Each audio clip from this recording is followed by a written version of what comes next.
Bonjour à tous, donc ravi de vous retrouver pour une nouvelle vidéo Matrix, ma première vidéo pour l'année 2026. Aujourd'hui on se retrouve à Merville, donc sur le magnifique parcours du secteur Labour. Donc Labour c'est une petite rivière canalisée avec, c'est pas très large, ça fait maxi 12 mètres, 13 mètres sur certaines zones. Mais c'est un super parcours où il y a plein de concours l'hiver, il y a plein de poissons, plein de brochets, plein de gardons. Je prépare un concours pour dimanche et c'est aussi le sujet de notre vidéo. En fait, je pense aussi à ceux qui démarrent en concours. On se pose beaucoup de questions et du coup, voilà, je vais essayer de vous donner quelques astuces pour appréhender votre première fois ou les premières fois, ou peut-être vous permettre de progresser également. Je sais qu'il y a plein de poissons, on a pris dernièrement plein de poissons sur le dernier concours qu'on a fait ici. Bon, je suis avec Emilien, donc ça devrait pas trop mal se passer. Allez, à tout à l'heure. Donc là, on va amorcer, mais avant ça, j'ai fait toute la partie préparation parce que déjà, avant l'amorçage, on se pose plein de questions. Comment mettre le fouillis, à quel moment, est-ce que je dois scinder l'amorce, est-ce que je dois mettre de la terre, pas de terre, enfin voilà. Donc tout ça, on l'a fait avant. Je vous l'explique en détail. Donc voilà. Donc là, un petit tips pour le mouillage de l'amorce, c'est avant de mouiller, d'incorporer le noir de vigne. Donc là, les eaux, elles sont très claires. Donc pour ça, il va falloir teinter un peu l'amorce. Donc je l'ai déjà montré à plusieurs reprises, mais c'est vraiment, il faut le faire avant de mouiller. Bon. Je mets des gants, c'est pour éviter de me salir les mains. C'est pas parce que dans l'amorce, il y a des produits magiques.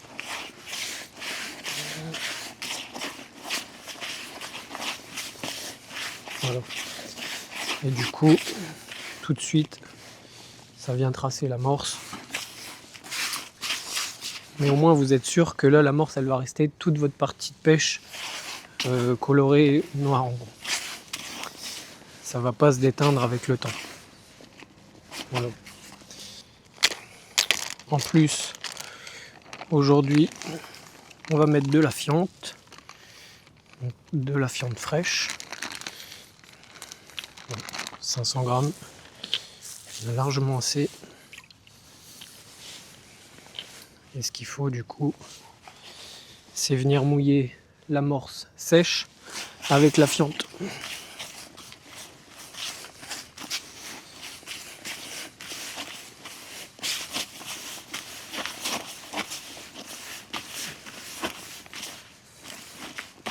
Donc là, elle a été très bien préparée par un ami qui me l'a déposée ce matin, donc j'ai la chance et je le remercie encore. Donc du coup, voilà, j'ai une fiente qui est fraîche, bien préparée, et tout de suite on le voit. Là, ça me fait de la pâte à modeler. Et ça, en plus, avec une amorce assez collante, quand on va incorporer le fouillis français, donc on va utiliser du fouillis français aujourd'hui, ce sera ultra intéressant parce que du coup ça va pas trop travailler dans la couche d'eau et ça va libérer le fouillis petit à petit. Et ça c'est ultra important.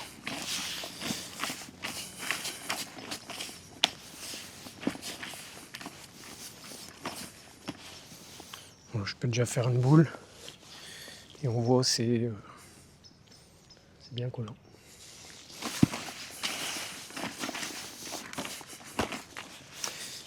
En plus, l'amorce elle est teintée, mais c'est pas noir charbon, c'est noir gris.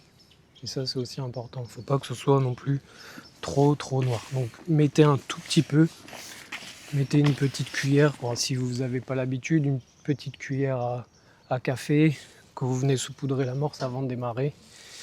Là bon, j'ai un peu plus l'habitude, du coup je le fais un peu à l'œil, mais voilà. Allez-y petit à petit, au moins vous serez sûr du résultat final. Bon, par contre là on en mangerait pour de la fiente barque. Donc moi, quand j'ai commencé mes premiers concours, je savais pas vraiment quand je devais mettre le fouille, à quel moment avant de démarrer la pêche, enfin juste avant le concours.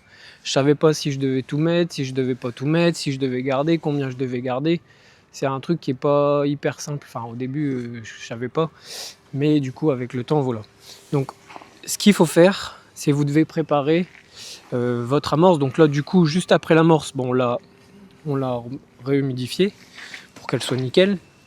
Mais après, ce qu'il faut, c'est que vous gardez un petit peu pour rappeler en fait. Si vous gardez pas assez, si à un moment donné vous perdez les poissons et que vous n'avez plus de quoi rappeler, vous allez perdre les poissons simplement et puis du coup vous allez perdre le concours également. Donc du coup, il faut séparer. Donc là du coup je vais mettre une bonne quantité dans mon bac. Ça, ce sera pour le rappel. Le fouillis, je vais pas le mettre maintenant non plus, aussi bien dans ce bac là que là pour l'instant, parce que dans ce bac là je vais vouloir le remouiller un petit peu plus pour que ça soit un peu plus collant encore.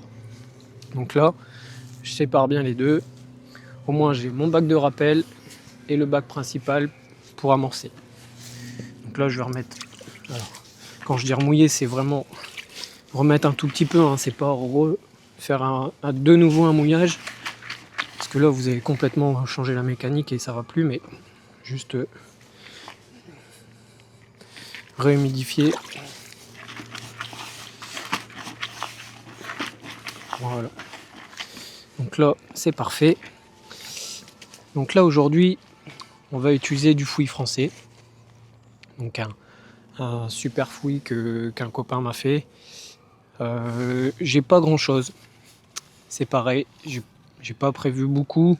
On va pas pêcher très longtemps. C'est juste histoire de prendre quelques poissons aujourd'hui. On est en détente. Même si je prépare un concours pour dimanche et du coup je vais voir ce qui se passe. Mais c'est pareil, je vais pas mettre énormément. Comme j'ai une amorce qui colle assez, je vais pouvoir mettre quand même un petit peu de verre. Je sais que ça va conserver correctement le verre à l'intérieur. Donc, mais je vais le séparer en deux en gros. Voilà. Donc là, je garde un petit peu de rappel pour 3 heures de pêche sur des gardons, pas sur des brèmes. Mais j'en ai largement assez parce que je compte sur l'amorce pour bien conserver mon fouillis à l'intérieur. Donc là, du coup, ça, ce sera pour mon rappel et je vais le mettre dans mon bac à côté. Donc ça, c'est important de le faire parce que le fouillis à l'intérieur, une fois que je vais le mettre, il va mourir avec l'amorce qu'il y aura à l'intérieur. Donc votre fouillis sera plus aussi frais. Et bon, c'est important d'avoir du fouillis qui soit toujours de bonne qualité. Donc bien le séparer et seulement l'incorporer quand vous allez amorcer. Donc là, du coup, bien homogénéiser l'amorce et faire attention que votre fouillis soit bien mélangé. Donc sur du fouillis français, j'ai pas besoin de le décoller. C'est un fouillis qui est... Alors voilà, on l'a vu, le fouillis il est magnifique, il n'y a pas besoin de le décoller. Ça aurait été du russe, je l'aurais décollé auparavant. Là, j'ai pas besoin de le faire.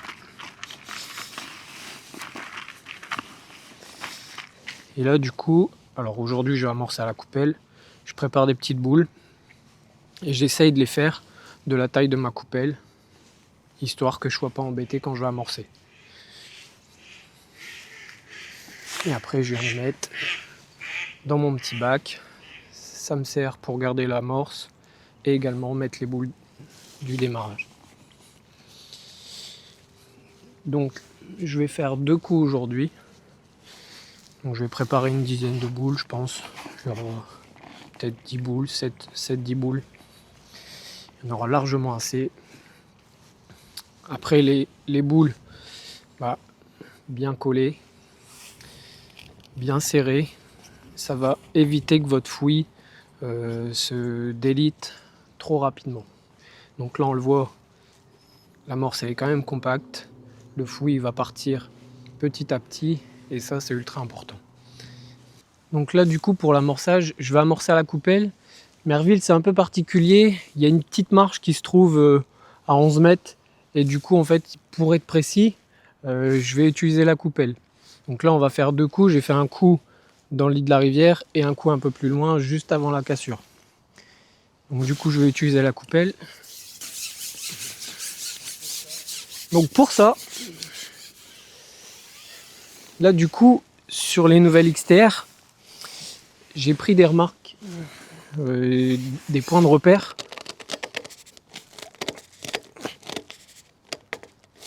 Voilà.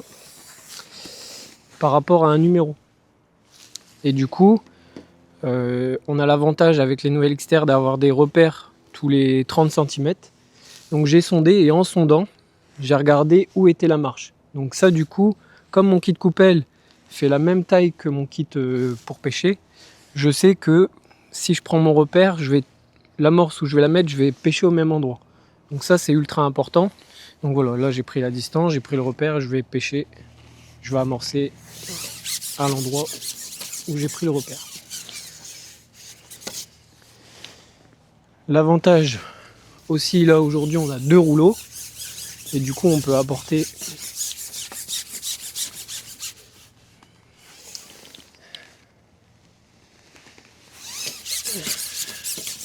le kit coupelle jusqu'au bout. Voilà.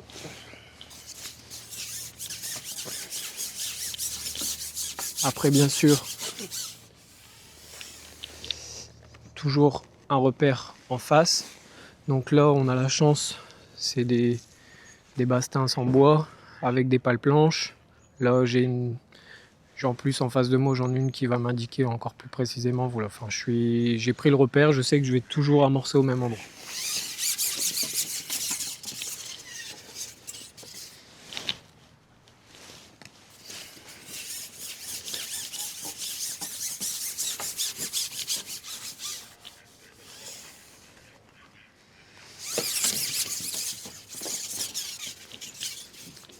Pareil, tout à l'heure pendant la préparation de l'amorce, je vous ai montré la taille des boules. C'est pour les placer dans la coupelle, pour éviter qu'elles soient trop grosses et qu'elles tombent. Bon, ça m'arrive, j'en ai fait tomber une, mais c'est pas pour la même raison. Là, au moins comme ça, la boule elle est bien dans votre coupelle et elle risque pas de bouger. Il y a également un point important quand vous allez démarrer la compétition, c'est avant de commencer à pêcher, testez votre ligne. Parce que si votre ligne il manque un plomb, ce sera peut-être une fausse touche ou vous allez peut-être pas avoir de touche tout de suite. Et en compétition, vous allez avoir un niveau au bord de l'eau et les personnes qui sont prêtes, elles vont vous mettre 3-4 poissons faciles. Et à la fin, forcément, ça peut jouer dans la balance. Donc du coup, avant de commencer à pêcher, passez votre ligne, vérifiez si ça pêche, là où vous allez mettre l'amorce, pour que quand le concours il va démarrer, vous êtes sûr que la ligne va pêcher correctement. Et que quand vous allez mettre votre verre de vase et la ligne, que ça pêche correctement. Voilà. Donc là, du coup, je vois que j'ai la ligne, elle est bien réglée. L'antenne, elle sort un tout petit peu. Elle me sort pour permettre de voir. C'est une antenne fine. Donc ici, c'est réputé pour être quand même assez difficile sur la persuasion des touches. Donc il faut des antennes assez fines.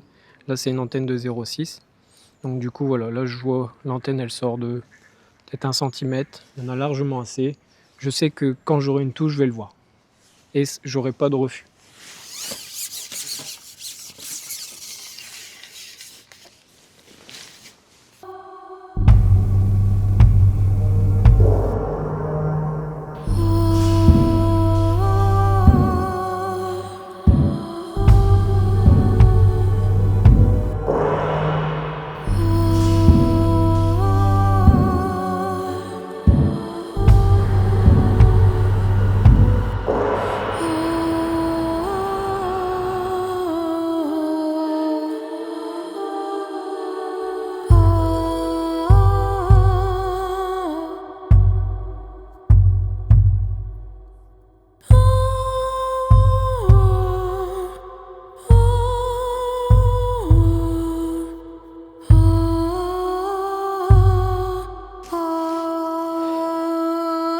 Donc là, je vais vous donner quelques petits tips et des astuces pour pouvoir vous permettre d'aller un petit peu plus vite en compétition quand c'est des pêches de rapidité, notamment sur des parcours comme ici où la fréquence de touche elle va être assez élevée, c'est de mettre vos verres de vase sur la serviette pour éviter à chaque fois de devoir mettre les mains à côté dans l'eau.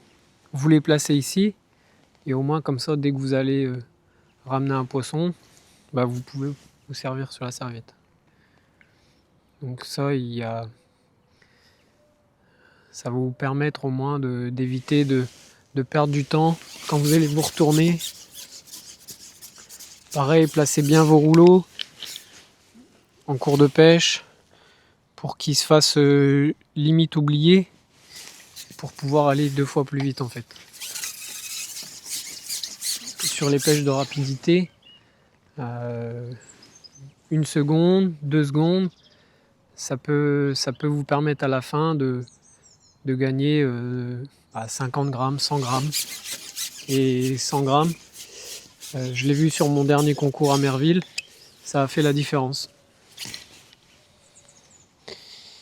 Donc voilà, là ici au moins vous avez votre verre de vase, hop, vous piquez et vous pouvez y aller.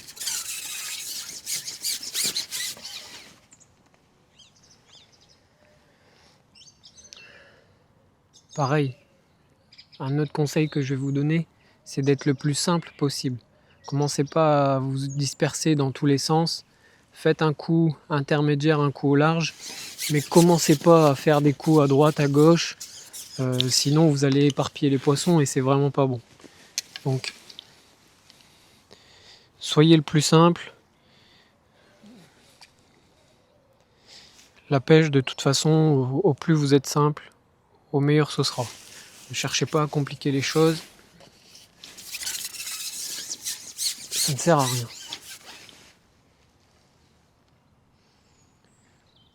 Donc là, on avait fait un coup à peu près 11 mètres et un coup à mi-distance à 6 mètres. Et aujourd'hui, les poissons ils sont d'assez petite taille. On a remarqué que un peu plus près, on avait des poissons un petit peu plus gros. Donc ça aussi, en concours, c'est des choses qu'il faut regarder, c'est voir où les poissons se trouvent, où la taille des poissons sera un petit peu plus grosse, pour vous permettre encore une fois de faire la différence sur la balance finale en fait. Après pareil, pourquoi on fait 2 coups et pas juste un seul? Là du coup ici, comme par exemple à Merville, si vous avez beaucoup de carnassiers, c'est possible que sur une zone que vous avez amorcée, malheureusement il y a un carnassier qui va chasser sur votre coup et malheureusement les poissons forcément ils vont se barrer. Donc du coup avoir un deuxième coup en secours va vous permettre aussi de pallier à cette éventualité. Donc préparer un coup, alors oui vous allez moins disperser les lèches au niveau de votre cou et au niveau de votre place et du coup vous pouvez mettre beaucoup plus à manger, mais par contre si vous avez un beau poisson qui vient ou un brochet qui vient chasser et là du coup vous êtes une demi-heure, 3/4 d'heure sans touche et du coup votre deuxième coup intermédiaire, lui en fait vous allez pouvoir continuer à prendre des poissons dessus. Donc ça peut être intéressant pour éviter des problématiques en cours de pêche.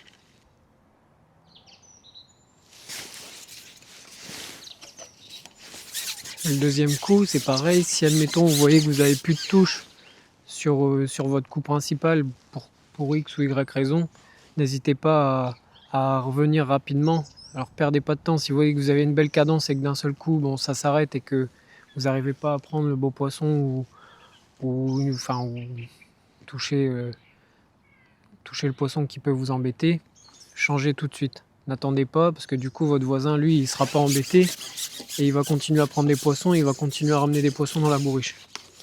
Donc si vous voyez à un moment donné que ça s'arrête, venez sur votre coup pour permettre en fait de continuer à prendre des poissons. Vaut mieux prendre des petits poissons mais mettre des poissons dans la bourriche plutôt que regarder son voisin pêcher seul.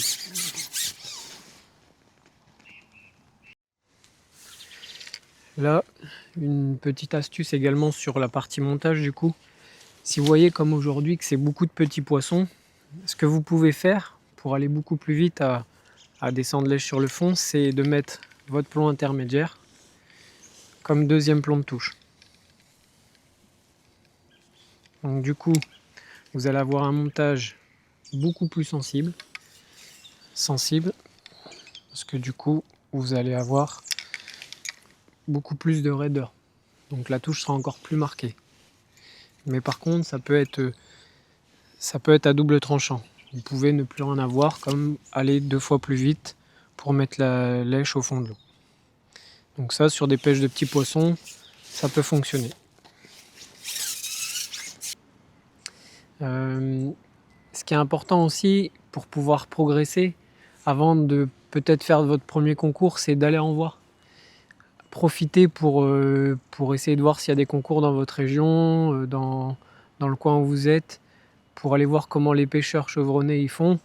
Et puis essayer d'apprendre d'eux en fait, tout simplement, voir où ils amorcent, poser beaucoup de questions. Ça aussi c'est ultra important. Si vous connaissez une personne qui connaît les lieux, demandez-lui les poissons, quel type de poisson il y a, le fond, la nature du fond. Tout ça, c'est des éléments qui peuvent vous aider aussi à appréhender votre premier concours et au moins à mieux essayer de le cerner pour être le plus réactif possible le jour J. Bon, aujourd'hui, on a pris pas mal de poissons, principalement des petits poissons.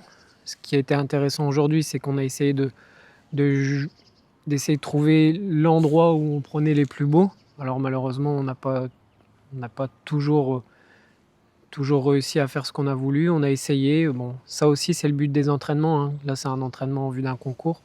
C'est le but, c'est de venir essayer, tester des choses. Et puis voilà. C'est en allant pêcher que vous allez progresser, mais les concours, c'est comme tout, je pense c'est l'école aussi, c'est là où vous allez pouvoir progresser le plus. Vous confronter aux meilleurs, vous confronter dans les concours qu'il y a régulièrement, enfin notamment ici, il y a des membres de l'équipe de France, donc en fait c'est une opportunité aussi de pouvoir pêcher face à ces gens-là. Et n'hésitez pas aussi à les questionner parce qu'ils sont aussi ouverts, c'est des personnes assez humbles. Donc voilà. La meilleure des choses, c'est de se renseigner pour espérer progresser de votre côté. Voilà. Bon, et bien on va conclure cette vidéo avec ce dernier poisson. Un poisson correct par rapport à la taille d'aujourd'hui. Donc je suis ravi d'avoir passé cette journée encore une fois avec Emilien aujourd'hui. J'espère que vous allez apprendre de cette vidéo et n'hésitez pas à poser vos questions, que ce soit à tous les consultants de la marque Matrix. On est là pour répondre à toutes vos questions, vous aider, vous faire progresser, c'est ça notre but. N'hésitez pas à nous suivre sur nos différents réseaux sociaux, que ce soit Facebook, Instagram et aussi sur la chaîne YouTube Fish Matrix TV. Allez, à bientôt pour une nouvelle vidéo.